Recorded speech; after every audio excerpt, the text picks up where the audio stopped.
성령님, 교회, 성경 말씀, 위로부터 주시는 이 모든 것들은 우리에게 모두가 다 희망이 됩니다. 아멘. 이 땅에서 희망과는 전혀 다른 것입니다. 희망이, 이런 말이 있습니다. 희망에 기대면 아무 일도 못한다 라는 그런 세상적인 용어가 있습니다. 너무 사람이 희망에만 기대게 되면 그냥 희망만 바라보고 소망만 하고 기대감만 가득 가지고는 아무것도 하지 못한다는 것입니다.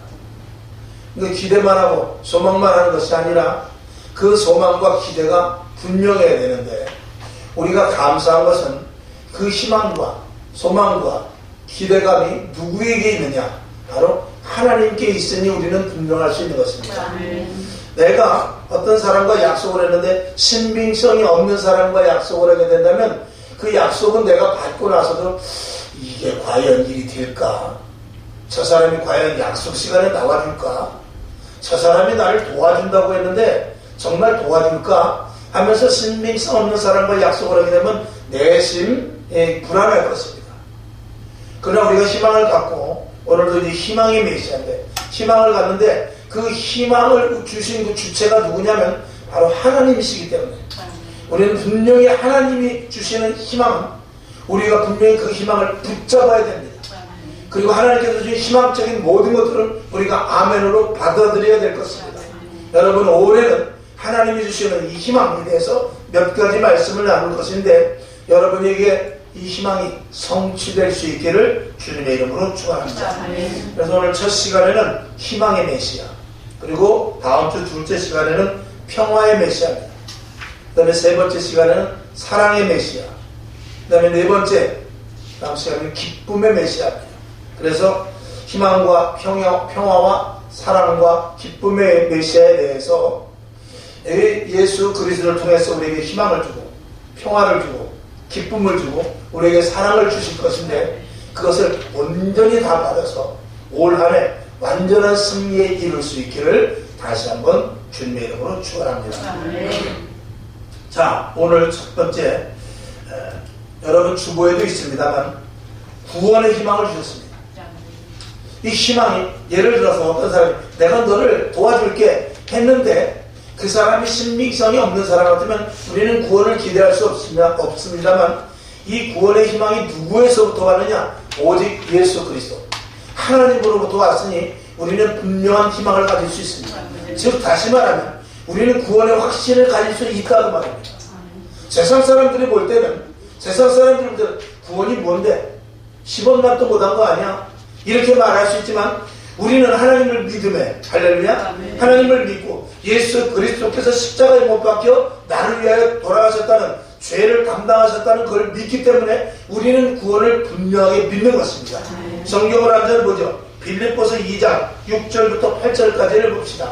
시작. 그는 근본 하나님의 본체시나 하나님과 동등됨을 취할 것으로 여기지 아니하시고, 7절, 오히려 자기를 비어 종의 형체를 가져 사람들과 같이 되었고 사람의 모양으로 나타나셨으며 자기를 낮추시고 죽기까지 복종하셨으니 곧 십자가에 죽으심이라. 아멘.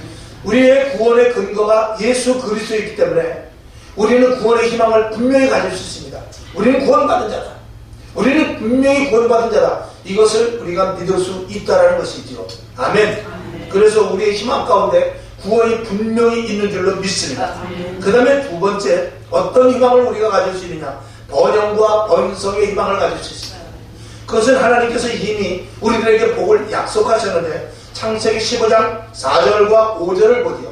시작. 여호와의 말씀이 그에게 임하여 가라사대 그 사람은 너의 후사가 아니라 내 몸에서 날짜가 내 후사가 되리라 하시고, 5절. 그를 이끌고 밖으로 나가 가라사대 하늘을 우러러 뭇별을 셀 수 있나 보라. 또 그에게 이르시되 내 자손이 이와 같으리라. 아멘. 하나님께서는 이미 인간을 창조하셨을 때 다스리고 정복하라고 했습니다. 그리고 생육하라고 했습니다. 번성하라고 했습니다. 하나님께서 아브라함을 부르셔서 100세, 99세가 되도록 자식이 없어서 종을 내 후속자로 삼아야 되겠습니다. 아니면 첩을 얻어가지고 이스마엘을 내 후계자로 삼아야 되겠습니다. 했을 때 안 하면 no, 아니야. 반드시 내 속에서 난 씨라야. 그리고 아브라함과 그 사라를 통하여서 난 그 씨라야 내 자손이 될 것이다라는 분명한 약속을 주셨고, 오늘 5절의 말씀과 같이 내 자손이 이와 같으리라. 하늘의 별과 같으리라라고 이렇게 누가 약속을 하셨냐면 하나님이 약속을 하셨습니다. 오늘도 저와 여러분도 영적으로 아브라함의 자손일진데 여러분의 자손이 번성해야 됩니다. 아니, 아브라함이 믿음으로 말미암아 믿음의 조상이 되어서 우리들은 아브라함의 자손들입니다. 그것은 우리가 믿음을 가진 자로서 믿음의 조상인 아브라함의 계열에 우리가 있기 때문에 그렇습니다. 우리가 핏줄로는 기만목의 과감목이지만 영적인 그 계열은 아브라함의 계열 속에 있다는 것입니다. 그게 성경이 우리에게 주시는 말씀인데 왜 굳이 아브라함의 계열에 우리를 집어넣느냐? 아브라함의 복을 우리가 받게 하기 위함이에요. 아멘. 아브라함의 복을 우리가 받게 하기 위해서 우리를 아브라함의 계열 속에 영적인 믿음의 계열로 그 안에 집어넣은 것입니다. 그거를 믿으라 그 말입니다. 그것이 반드시 우리에게 큰 희망이 되어야 될 줄로 믿습니다. 그 다음에 세 번째 보면 우리는 반드시 변화될 수 있습니다. 세상의 모든 지식이나 경험 가지고는 변화가 아니라 자칫하면 변질이 될 수밖에 없습니다. 세상 것은 변화시키지 못합니다. 세상 것들은 변질이 될 가능성이 많습니다. 여러분, 지식이 많으면 많을수록 그 사람이 옳은 일을 하는 사람보다 그런 일을 하는 사람이 더 많을 수 있습니다. 누누이 말씀을 드립니다만, 참 말씀드리기도 뭐합니다만, 교도소에 제일 많이 이게 서울대 나온 사람이라고 안 그렇습니까? 그만큼 똑똑하고 배우고 그리고 잘났다는 사람들이 무엇을 하냐? 사기치고 남을 속이고 그리고 엉뚱한 짓을 해서 교도소가 있다 그 말입니다.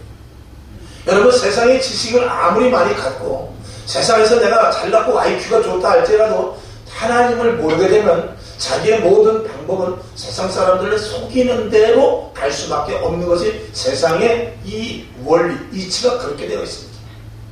물론 개중에는 많은 사람들이 돈을 벌고 권력을 가지고 그것을 통해서 많은 사람들에게 유익을 주는 사람이 있습니다만 그런 사람은 불과 몇 되지 않으며 그런 사람이 내면을 가만히 보면 그래도 7, 80%는 다 그리스도인들입니다. 아멘. 이것이 바로 예수 그리스도만이 사람을 변화시킬 수 있다는 것입니다. 창세기 32장 28절부터 30절까지를 보죠. 시작. 그 사람이 가로되 내 이름을 다시는 야곱이라 부를 것이 아니오 이스라엘이라 부를 것이니 이는 내가 하나님과 사람으로 더불어 겨루고 이겼음이니라. 29절. 야곱이 청하여 가로되 당신의 이름을 구하소서. 그 사람이 가로되 어찌 내 이름을 묻느냐 하고 거기서 야곱에게 축복한지라. 30절. 그러므로 야곱이 그분 이름을 브니엘이라 하였으니 그가 이르기를 내가 하나님과 대면하여 모았으나 내 생명이 보존되었다 하니더라. 아멘. 누구든지 하나님을 보면 죽습니다. 그런데 하나님을 만나고 그는 축복을 받는 그런 장면이죠. 그러면서 네가 야곱이 아니라 이름을 이스라엘로 바꿔라 하면서 그 이스라엘, 그 야곱이 이스라엘로 바뀌면서 그 이스라엘 이름이 벌써 지금 3,000년, 4,000년이 지난 오늘까지 그 이름이 그대로 있습니다. 여러분에게만 우리가 자식을 낳으면 그런 이름을 많이 칩니다. 큰 놈이 되라고 대기라고 질 수도 있어요. 그런 이름이 있습니다. 우리 친구도 대기가 있어요. 성이 배시야. 그래가지고 이름이 이상하게 되는데 이름은 대기예요. 아주 아버지가 큰 꿈을 가지고 이름을 대기라고 줬어요. 큰 녀석이 되라고. 근데 성이 배시라 좀 이상해. 이름을 엄청 좋다고 말입니다.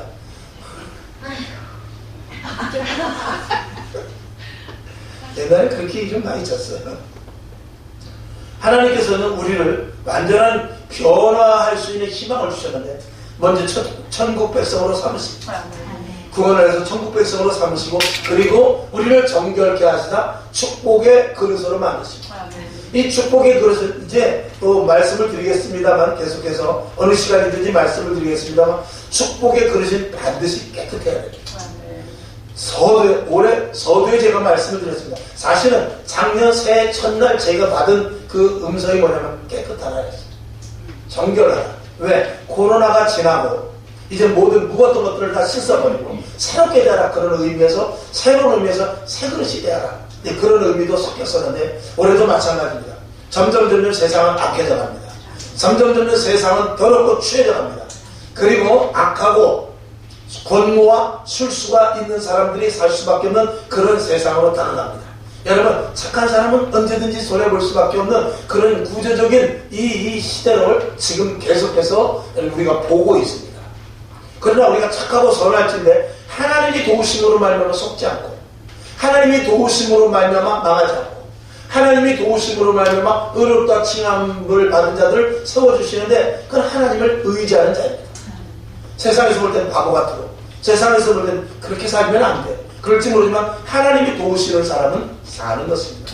요셉과 같이 정말 출세할 수 있는 기회가 있었지만 그 기회를 놓쳐서 교도소까지 가는 일이 일어났지만 하나님은 그를 선하게 보셨다 그 말입니다. 저와 여러분, 오직 주 예수 그리스도 안에서 하나님께서 주시는 복을 받으려면, 축복의 그릇을 내면 성결하시길 바랍니다. 우리는 죄는 멀리하고 오직 하나님이 기뻐하시고 깨끗한 그릇이 될 수 있기를 주님의 이름으로 축원합니다. 그리고 우리의 변화의 모습은 어디까지 가느냐? 영적인 존재로까지 가는 것입니다. 물론 우리가 구원받고 축복의 그릇이 영적인 존재가 근거가 되긴 합니다만, 그럼에도 불구하고 우리가 축복의 그릇이요 구원받았음에도 불구하고 영적인 존재가 되지 못하고 날마다 육적인 존재로 살아가는 이들이 얼마나 많은지 모릅니다. 문제가 생겼을 때 영적으로 해결하려 하지 않고 육적으로 해결하고, 문제가 생겼을 때 영적으로 해결하려 하지 않고 돈으로 해결하려고 하고, 문제가 생겼을 때 영적으로 해결하지 않고 사람의 생각과 계획으로 해결하려고 하는 이런 일들이 목회자나 성도나 똑같이 너무나 많다는 것이죠. 예를 들어서 우리가 아프다 그러면 약을 쓰면서 하나님께 기도하는 것입니다. 그런데 하나님보다도 세상 방법을 더 많이 취하게 된다면 그는 우리에게 잘못된 것이죠. 저와 여러분, 우리는 제일 먼저 누구에게 와야 되느냐? 하나님께 와야 됩니다. 늘 말씀을 드렸듯이 여러분의 자녀들이, 손주들이 오늘 시험이다 그러면은 어떻게 해야 되죠? 일로 와라, 너 시험이지? 할머니가 기도해줄게, 엄마가 기도해줄게. 그리고 머리에 손을 얹고 안수해주는 거예요. 하나님, 우리 손녀 요 녀석에게 오늘 시험을 봅니다. 그저 배웠던 것들이 잘 생각나게 하시고, 그저 또 공부 잘해서 하나님께 영광을 내게 하시고, 어디 나가든지 기도 학생으로서 세상 사람들에게 잘 보여지게 하여 주시옵소서. 그런 기도를 자녀들에게 해주는 거예요. 그리고 시험 잘 봐. 이렇게 해서 교회, 이게 세상에서는 그렇게 하지 않습니다. 누가 해야 되냐? 예수 믿는 하나님의 가정에서부터 시작돼야 돼요. 근데 예수 믿는 가정에서부터 그게 시작되지 않으니까 세상의 문물들이 어디로 도냐? 가정으로, 교회로 막 쏟아져 주는 것입니다. 막을 기회가 없는 것이죠. 여러분, 여기 계신 분들 중에 손주를 안을 분들이 많이 있습니다. 또 손주가 실제로 있으신 분들도 있습니다. 손주 교육 잘 시키시기를 바랍니다. 할렐루야. 손주 넌 내 거다. 아주 내 손아귀에 들어왔다. 이렇게 하면서 손주는 철저하게 기독교인으로, 그리스도인으로 할 수 있기를 주님의 이름으로 축원합니다. 아멘. 하나님은 돈 많은 사람, 똑똑한 사람 쓰지 않습니다. 지혜로운 사람, 멋쟁이, 키 큰 사람, 이런 사람 쓰지 않습니다. 하나님은 누굴 쓰느냐? 완전하게 변화된 사람만 쓰십니다. 변화된 사람을 통해서, 그 변화된 사람이 소수라 할지라도 한 사람을 통해서 몇 명을 이끌고 가듯이, 하나님은 변화된 사람을 통해서 이 땅에 오래도 마찬가지입니다. 하나님께서 새 일을 행하실 것입니다. 그 새 일을 행하는데 하나님은 누구와 함께 하시냐? 변화된 자들과 함께. 돈 많은 자, 지식이 있는 자, 경험이 많은 자, 교회에 잘 나오는 단순한 자가 아니라 하나님은 변화된 자를 통해서 하나님은 일해 나가시는데, 그 일들 속에 우리 교회의 모든 성도들이 다 들어가야 될 줄로 믿습니다. 그러니까 변화되지 못한 속에서 복을 받으면 어떻게 되느냐? 복을 받기는 받아요. 졸르면 하나님께서 주시긴 합니다. 근데 어떻게 되느냐? 새 수를 새 가족 부대에 받지 못하면 어떻게 되느냐? 결국은 가족이 터져버려서 받은 복이 다 허실되고 마는 거예요. 그 변화된 자 속에 복이 와야, 새 부대에 새 술이 와야 술도 보존되고 가죽 부대도 보존되는 거예요. 왜 축복을 받았는데 교회를 떠납니까? 왜 병고침을 받았는데 교회를 떠나요? 왜 은사 받은 자들이 은사 행동을 하다가 왜 떠납니까? 세부대가 아직 되지 못해서. 세부대는 반드시 세수를 받아야, 세부대의 세수를 받아야만 그래야 후대하고 술보다 보존이 되는 것입니다. 언젠가도 얘기하겠습니다만 은사라는 게 그렇습니다. 여러분 올해는 은사 많이 받으시기 바랍니다. 은사를 받는데 하나님께서 은사를 주시는 목적은 뭐냐? 우리가 은사에 끌려가라는 거예요. 대개 사람들은 사람이 은사를 끌고 갑니다. 그래서 은사를 자기가 행해요. 그러나 은사를 주는 것은 그 은사는 하나님의 것입니다. 하나님의 분신이라고 해도 과언이 아니에요. 그러니까 은사를 주면 은사에 내가 완전하게 끌려가는 거예요. 그렇게 되지 못하니까 은사 못 받는 거예요. 은사를 받으려면 내가 100% 이제는 나는 없어지는 거예요. 그리고 은사 속에 완전히 내가 휩쓸려서 거기에 바람이 동으로 가든 서로 가든 은사 속에 완전히 끌려갈 수 있어야 은사를 받는 것입니다. 저도 그래서 은사에 대해서 누가 은사를 받았는가? 저도 지금 은사가 좀 있었으면 좋겠다. 그런 생각을 하면서 큰 은사를 받았으면 좋겠다 해서 제가 서적을 좀 많이 봤어요. 은사를. 도대체 은사 받은 자들의 특징이 뭐냐? 그래서 제가 한 2, 3일 동안 그 책을 좀 쫙 봤거든요. 성령과 은사에 대해서.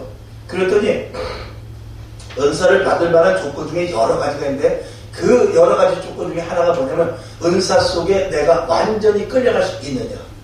그걸 그 은사가 하나님의 은사가 가자는 대로 갈 수 있느냐 이거예요. 하나님의 은사가 하자는 대로 갈 수 있느냐 이거죠. 더러운 곳이라도 가시밭길이라도 추한 자리라도 그 다음에 내가 죽을 수 있는 자리까지라도 그 은사가 이끌어 갈 수 있냐 이거죠. 저는 그걸 보고 그렇구나. 여기까지 되질 않으니까 이게 은사가 안 되는구나. 저희 원로 목사님이 계시지만 원로 목사님은 사실은 그걸 초월했죠. 어려서부터 초월했습니다. 이 말씀을 들어보면 기가 막힙니다. 어려서부터 신앙생활을 우리 같으면 상상하지 못할 정도로 했어요. 우리 같으면 교회 못 나옵니다. 근데 그런 것들을 다 이겨내고 정말 매를 맞아서 걸어가지 못할 정도가 돼도 교회를 나오고 그러니까 하나님께서 너는 하나님이 내가 원하는 대로 할 수 있겠구나. 그러니까 은사를 주는 거죠. 그러니까 내 자아와 내 고집과 내 생각과 내 시식과 내 경험이 있는 사람은 그걸 가진 사람은 하나님께서 은사를 주실 수 없고 만약에 은사를 준다 할지라도 엉뚱한 대로 가는 것이죠. 무당되는 겁니다. 그 은사는 하나님께 아니에요. 그는 귀신이 주는 것입니다. 굉장히 중요하죠. 제가 그런 말씀도 또 이제 사도행전 할 때 말씀을 드리겠습니다. 여러분 그래서 왜 제가 말씀을 드리냐면 하나님은 거룩한 분이에요. 하나님은 깨끗한 분이에요. 하나님은 성결한 분이에요. 우리는 더러운 존재입니다. 날마다 실천하지 않으면 하나님께서 공급하여 주시는 것을 받을 수 없다 그 말이죠. 근데 이제 뒤에 말씀을 드리겠습니다만 우리가 예를 들어서 내가 깨끗하지 못하고 좀 더러운 것들을 버리지 못해서 은사를 받지 못한다 할지라도 그런다 할지라도 내가 예수를 믿음으로 말미암아서 깨끗해지려고 하고 거룩해지려고 하고 그 부분만 나가가는 것만 해도 우리에게 너무나 큰 복이라는 것이죠. 왜? 벌써 내 자신이 거룩하고 성결한 쪽으로 가려고 하는 그 마음 자체가 먼저 큰 복이라는 것입니다. 그래서 깨끗해질 때 하나님께서 은사를 주시지만 은사의 자리까지 도달하지 못한다 할때도 우리는 그 자체가 복이라는 것입니다. 그러니까 우리는 먼저 그러면 그걸 확대시키면 어디가 복이냐? 우리가 먼저 오늘 이 자리에 와서 예배드리는 것 자체도 복이라는 거죠. 누가 여기를 올 수 있어요? 하나님께서 허락하셨기 때문에 여기 오셨고 또 내가 그러면 그래도 주어진 시간에 내가 여기를 올 수 있는 이 마음을 주신 건 너무나 감사한 것입니다. 그렇게 시작되어 가는 것입니다. 할렐루야. 자, 그 다음에 승리와 성공의 희망을 주십니다. 아까 번성과 비슷한 말인데 승리라는 것은 다른 것 아닙니다.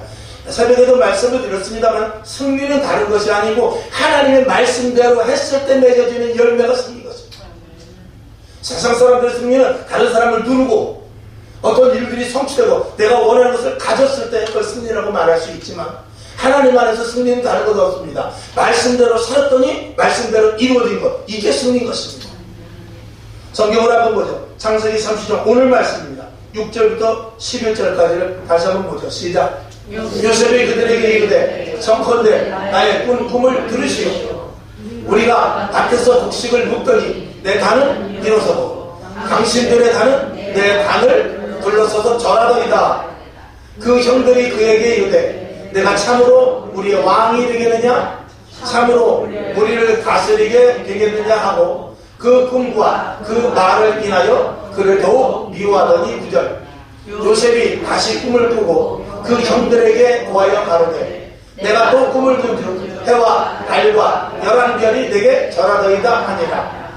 그가 그 꿈으로 그 형에게 고하되 아비가 그를 꾸짖고 그에게 이르되 너의 꿈이 무엇이냐? 나와 내 모와 내 형제들이 참으로 가서 땅에 엎드려 내게 절하겠느냐? 11절 그 형들은 시기하되 그 아비는 그 말을 마음에 두었더라. 아멘. 야곱은 참 그래도 영적인 사람입니다. 하나님 앞에 혼나고 완전히 변화된 사람이죠. 그러니까 자기 아들 요셉에게 형들이 있으니까 꾸짖긴 했지만 속으로는 생각을 할 것입니다. 이거 예사꿈이 아니구나. 한 번, 두 번도 아니고 예사꿈이 아니구나. 이건 반드시 하나님의 놀라운 일들이 있을 것이다. 결국은 어떻게 됩니까? 기근이 일었을 때 요셉이 애굽으로 팔려가지만 거기에서 총리가 되고 그리고 결국은 가나안 땅에 기근이 들어서 야곱과 그리고 그 자녀들이 결국은 애굽 땅에 와서 요셉이 총리된 요셉을 얼굴을 알아보지 못하고 거기 와서 절하는 장면이 결국은 드러나게 되는 것이죠. 하나님의 꿈이 그대로 이루어지는 것입니다.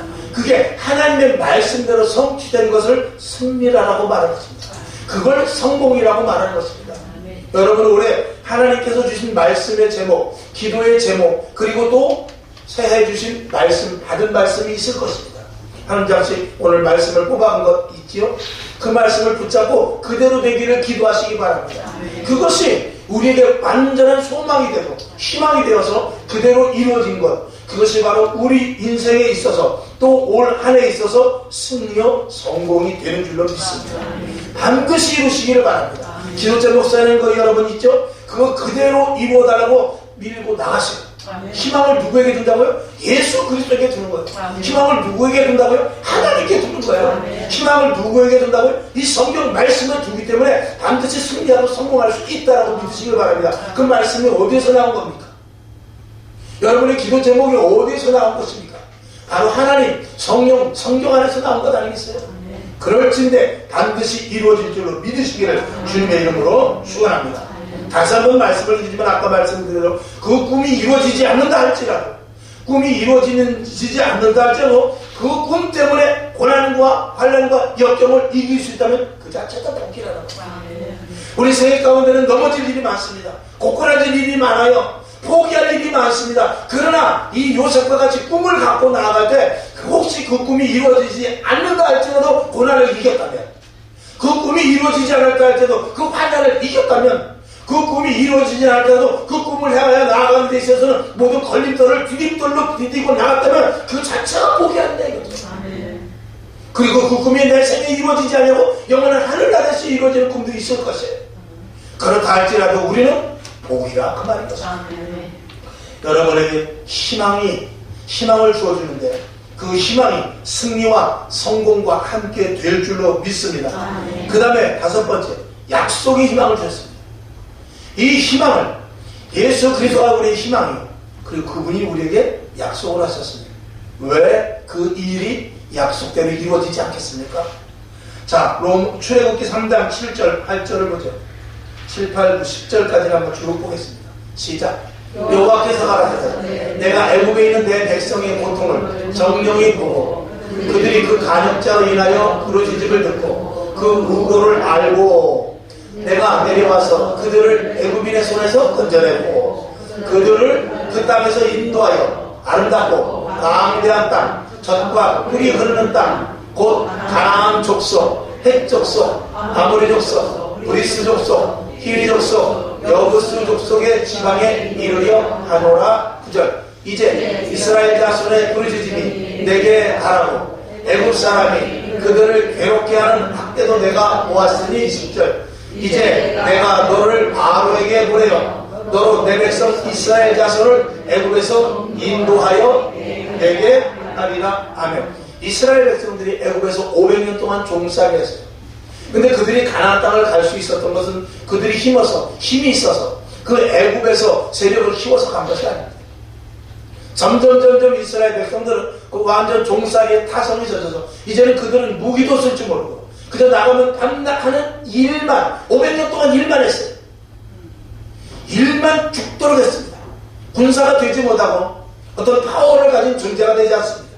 종살이에 익숙해서 태어나면 내 자식이 태어나면 종이요.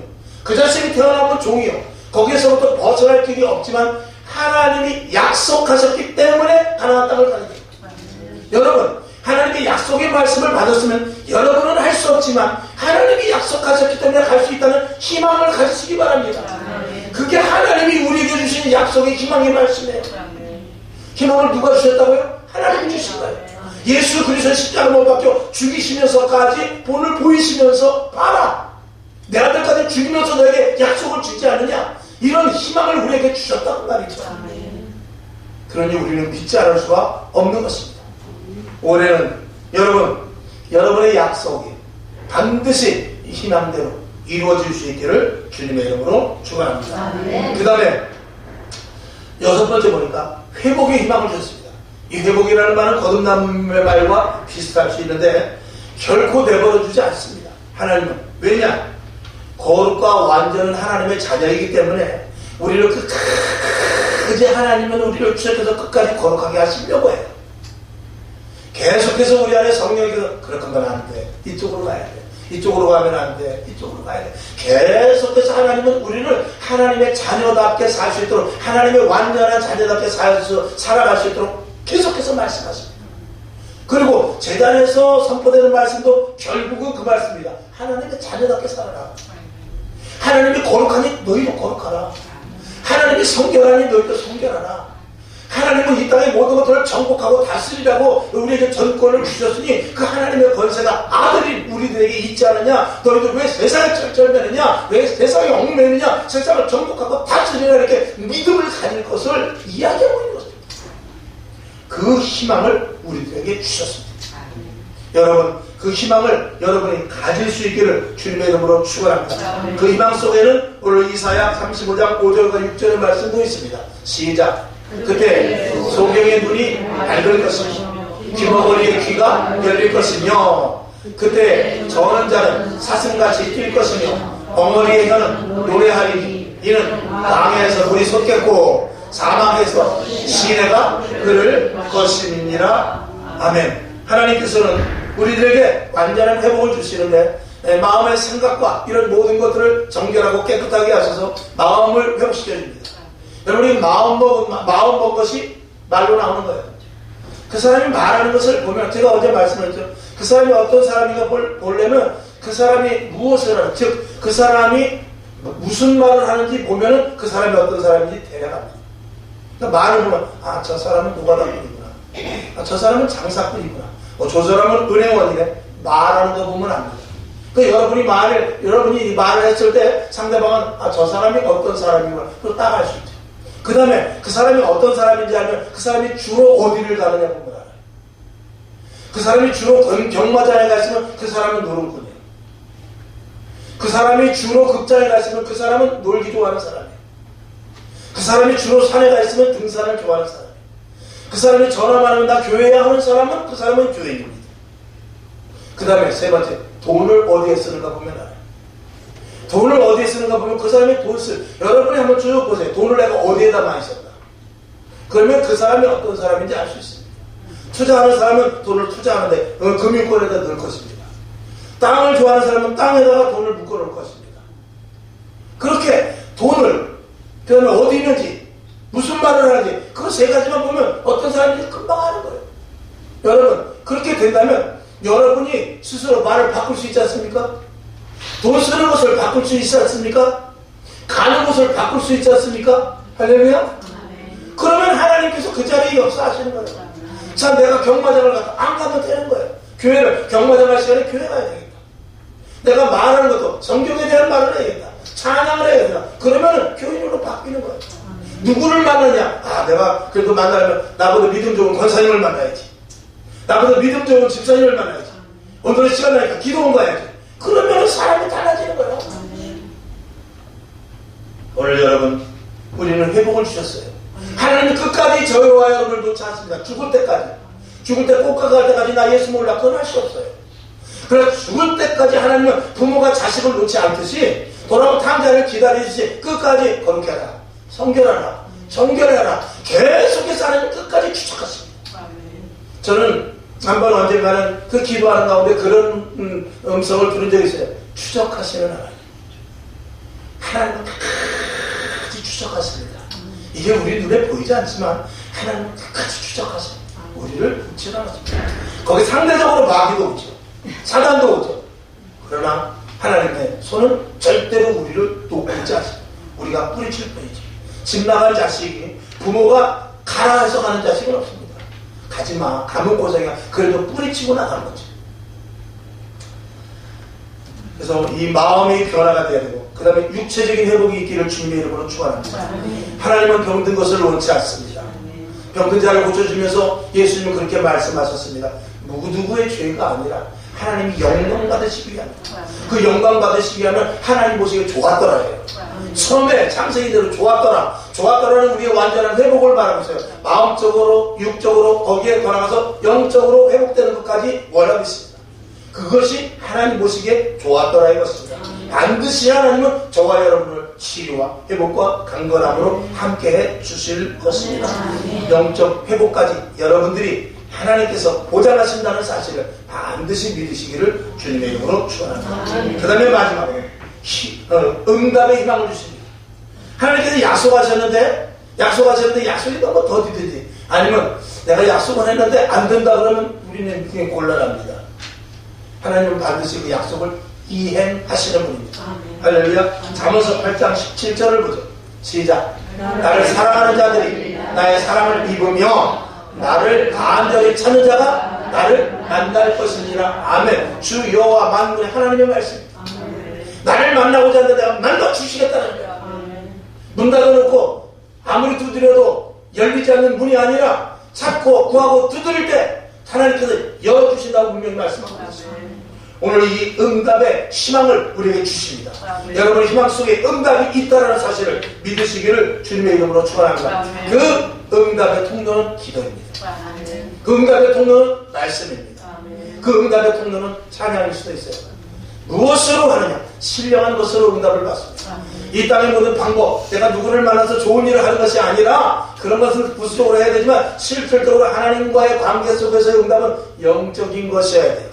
기도는 영적인 것입니다. 예배는 영적인 것이에요. 찬양은 영적인 것이에요. 성경 말씀 보는 행위는 영적인 행위입니다. 이런 것들을 통해서 하나님께서는 우리에게 응답해 주십니다. 기도도 안 하고 성경도 안 보고 찬양도 안 하고 예배도 안 드리면 하나님의 응답은 올 수 있는 통로를 내 스스로 막아버립니다.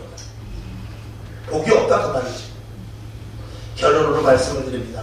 올해는 기도하는 소원과 제목들이 다 응답되길 원합니다. 말씀을 위해서 소상히 제가 수고에 다 놓았습니다. 거기 보면 7가지 쭉 말씀이 있지 않습니까? 희망에 대해서 지금 말씀드린 것을 다시 한번 가서 읽어보시면서 이대로 될 줄로 믿습니다. 한번 믿고 2024년도를 그냥 흘려보내지 마시고 반드시 이 말씀대로 되는 놀라운 역사가 체험될 수 있기를 주님의 이름으로 축원합니다.